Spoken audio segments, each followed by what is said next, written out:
28-декабрга карата күндүн маанилүү жаңылыктары менен тааныштырабыз. Саламатсыздарбы?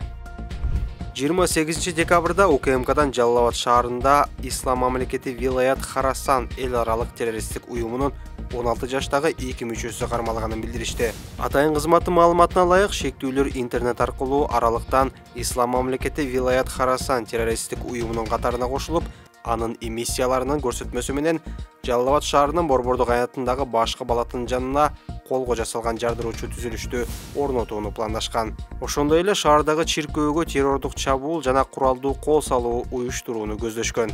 Алынган мобилдик телефондорду текшерүүдө теракт даярдоонун далилдери, террористтик уюмдун эмиссиялары менен каталышуу, иш-чаралардын планы жана колго жасалган жардыруучу түзүлүштөрдү жасоо боюнча нускамалар, ошондой эле уюмдун жетекчисине ант берүү видео тасмалары табылган. Бул факт боюнча террордук акт беренесинин негизинде кылмыш иши козголуп, шектүүлөр тергөө абагына киргизилди. Учурда тергөө иштери уланууда. Буга чейин Баткендин Кызыл Кыя шаарындагы Чыңгыз Айтматов атындагы орто мектебинен тыюу салынган Ислам мамлекети эл аралык террордук уюмунун желеги табылган. Бул боюнча шектүү катары мектептин 3 бүтүрүүчүсү кармалып, тергөө иштери башталган.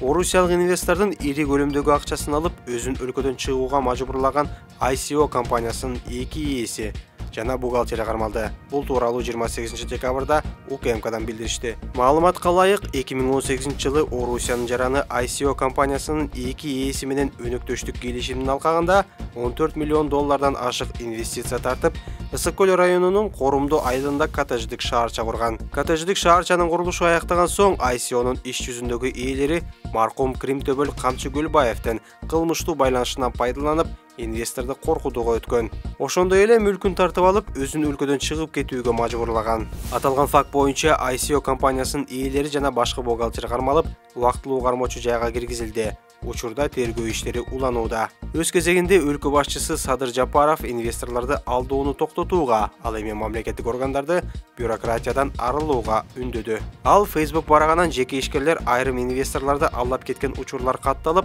эми алар арыз жазып жатканын билдирди. Урматтуу мамлекеттик органдардын жетекчилери, силер да инвесторлор менен тыгыз иштегиле. Эртең кел, бүрсүгүнү кел деген сыяктуу бюрократиялар болбосун, деди президент. Бакай Ата районунун Өзгөрүш айыл өкмөтү жеке менчикке өтүп кеткен маданият үйүн 8 миллион сомго сатып алды. Бул тууралуу клубко 28-декабрда аталган айыл өкмөттүн башчысы Замирбек Надырбаев билдирди. Маалыматка ылайык, мамлекетке караштуу маданият үйү 2000-жылдары жеке менчикке өтүп кеткен.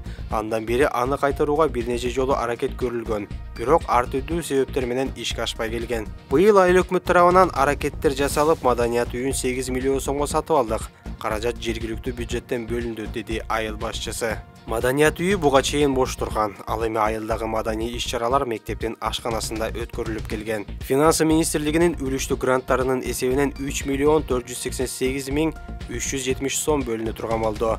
2024-жылы жаз айында аталган жайды оңдоп түзөө иштери башталат. Маданият үйүнүн ичинде чоң залдар бар. Ал жерде айыл өкмөтүнүн кызматкерлерине, айылдык кеңешке жана депутаттарга атайын иш бөлмөлөрү да бөлүнөт деп айтылат маалыматта. Өзгөрүш айылынын калкынын саны 6209 кишини түзөт. Айылда учурда 3 мектеп, 1 бала бакча бар. Дагы 275 орундуу мектептен курулушу жүрүп жатат. Ал 1 айдын ичинде ишке берилери күтүлүүдө.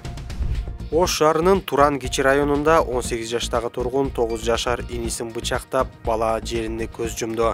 Бул тууралуу клубко 28-декабрда шаардык милициядан билдиришти. Маалыматка ылайык, ата-энеси жабырлануучуну 17-декабрь күнү саат 17:30да ооруканага жеткиришкен, бирок андан майнап чыккан эмес. Милициядан окуя болгон күнү бир туугандар пикир келишпей, уруша кеткенин жана бычак маркумдун көкүрөк тарабына сайылганын билдиришти. Турмуш басылмасы кылмышка шектелген өспүрүм психологиялык жактан жабыркай турганын жазды.